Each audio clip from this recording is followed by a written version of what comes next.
जबलपुर शहर के नगर निगम में सामान्य सभा की बैठक का आयोजन गुरुवार को भी किया गया, जहां अनेक विषयों पर चर्चा की गई। इस संबंध में महापौर जगत बहादुर सिंह अन्नू ने कहा है कि कल ही हम लोगों ने 18 मिनट में 18 विषयों पर सर्वसम्मति से प्रस्ताव पारित किए हैं और सभी पार्षदों को बोलने का मौका दिया गया है। यहाँ तक कि एक पार्षद को 4-4 और 5-5 बार बोलने का मौका दिया गया है। सभी ने अपने अपने वार्डों की समस्याएं सामने रखी। हालांकि कुछ पार्षद अमर्यादित भाषा का प्रयोग करते हैं, उन्हें भी मौका दिया जा रहा है कि वो भी लोकतंत्र के हिसाब से चलें और अमर्यादित भाषा का प्रयोग न करें। निश्चित रूप से अब समय है कि सभी पक्ष और विपक्ष एक साथ मिलकर जबलपुर शहर का विकास करें और जबलपुर शहर को महानगर बनाने की ओर आगे बढ़ें। साधारण सभा की बैठक थी परसों, उसमें 18 जो विषय थे वो 18 मिनट में सर्वसम्मति से पारित हुए। एक अन्य विषय और आया था, उसको भी सर्वसम्मति से पारित किया गया। इसके अलावा हमारे जितने पार्षद साथी विपक्ष और पक्ष के थे, अन्य विषय पर उनको बोलने का पूरा अवसर दिया गया। और ये तक स्थिति मैंने 2004 से कभी नहीं देखी कि अध्यक्ष जी बार बार ये कहें और किसी को बोलना है भाई आप भी बोलिए, आप भी बोलिए। एक पार्षद साथी ने 3-3, 4-4, 5-5 बार भी बोला। कहने का मतलब ये है कि ये लोकतंत्र है, ये लोकतांत्रिक व्यवस्था है कि आपकी समस्या जो भी है वो आप बताइए, उसका निराकरण किया जाएगा। और जो भी समस्याएं पार्षद साथी अपने क्षेत्र की बताते हैं, उनको नोट किया जाता है, समस्याओं को निराकरण किया जाता है। अगर कोई गलत जानकारी आती है तो उनको बताया जाता है कि आपके पास जानकारी गलत है, उसे ठीक करें।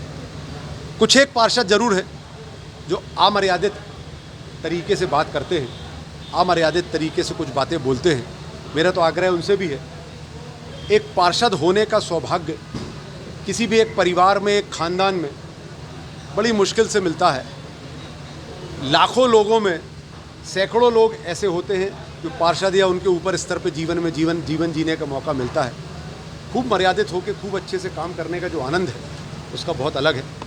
और खूब मर्यादित होकर जबलपुर शहर के विकास के लिए सब मिलकर अच्छे से काम करें तो निश्चित तौर पर हमारा शहर महानगर बन रहा है, बनेगा।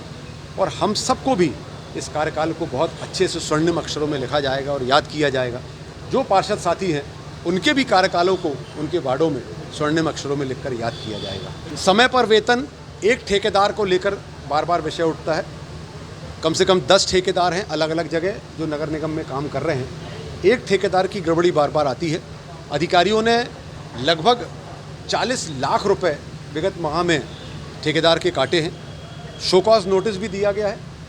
अगर महीने 2 महीने अगर सफाई कर्मियों का पैसा किसी ठेकेदार के द्वारा रोका जाता है तो निश्चित तौर पर ठेकेदार पर कार्रवाई की जाएगी।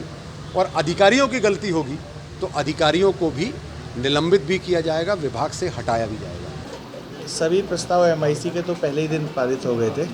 आज अन्य विषयों पे सभी सम्मानीय पार्षदों ने अपने अपने वार्ड की समस्याओं को रखा, अपने अपने वार्ड में जो काम उनके रुके हुए थे उसको रखा। और भी अलग अलग प्रस्ताव आए हैं और बहुत सारगर्भित बैठक हुई है आज। मुख्य रूप से जो समस्याएं शहर की माननीय पार्षदों के द्वारा बताई गई, एक डोर टू डोर की समस्या को लेकर बताई गई। निश्चित रूप से उसमें कुछ कमी है और उसको पूरा करने के लिए हम लोग हर संभव प्रयास कर रहे हैं, माननीय महापौर जी कर रहे हैं। और पार्षद अनुशंसा के कार्य इस वित्तीय वर्ष के चालू करने के लिए अभी ये सहमति बनी कि 30-30 लाख रुपए के सभी सम्मानीय पार्षद प्रस्ताव बना के अपने जोनों में दें।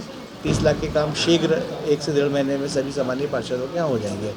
देखिए, प्रस्ताव लगभग 18 थे, जिसमें 17 में इसलिए हमारी सहमति थी क्योंकि वो प्रस्ताव या तो मुआवजे के थे या नामकरण के थे और स्टेडियम मार्केट में व्यवसायियों का किराया बढ़ाने का मामला था। ये शहर हित के कार्य थे, लोगों की व्यक्तिगत परेशानियों का हल हो रहा था नगर निगम सदन की बैठक में। इसलिए हम पूरे विपक्ष ने इस बात पर हमने सहमति जाहिर करी है।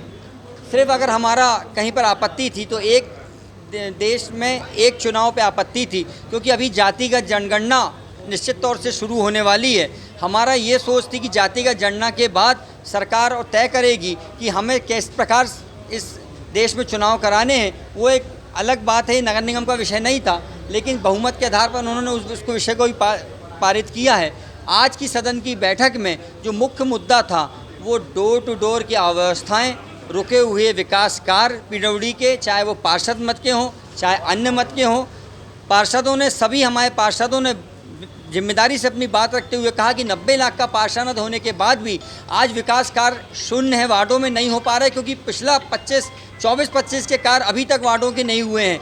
वर्तमान पार्षद मत का तो कहीं अता पता नहीं है। अन्य मत की ये स्थिति है कि 2-2, 3-3 बार टेंडर निकलने के बाद भी कार्य भरने के लिए, टेंडर भरने के लिए कोई भी ठेकेदार आगे नहीं आता है। ये नगर निगम की नाकामी दर्शाता है। एक तरफ शहर के महापौर बड़ी बड़ी बातें करते हैं कि विकास कार्यों में किसी प्रकार की कमी नहीं आएगी, ये दूसरी तरफ अगर टेंडर जारी हो रहा है तो ठेकेदार का ना भरना निश्चित तौर से दर्शाता है कि जबलपुर नगर निगम की कार्यप्रणाली पूरी तरह से लचर हो चुकी है।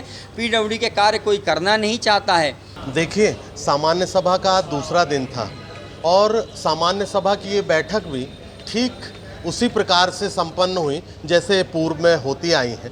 देखिए, शहर में चारों तरफ अराजकता है, अव्यवस्था है, डोर टू डोर का फेल्यूर है।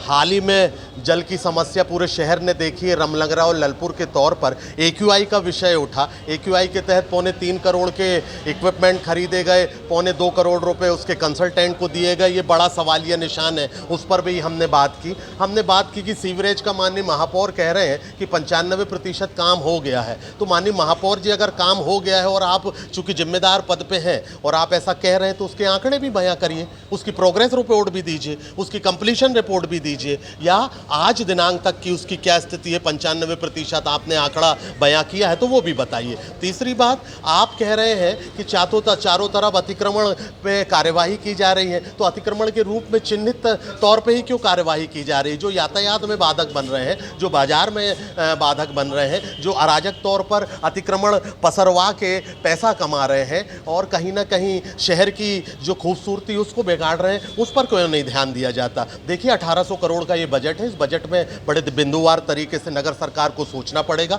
कहाँ कैसा पैसा खर्च किया जा रहा है, किन योजनाओं में किया जाना है, शहर कैसे सुंदर बनेगा, शहर कैसे व्यवस्थित बनेगा। उन सब बातों पर बड़ी संजीदगी से सोचना होगा।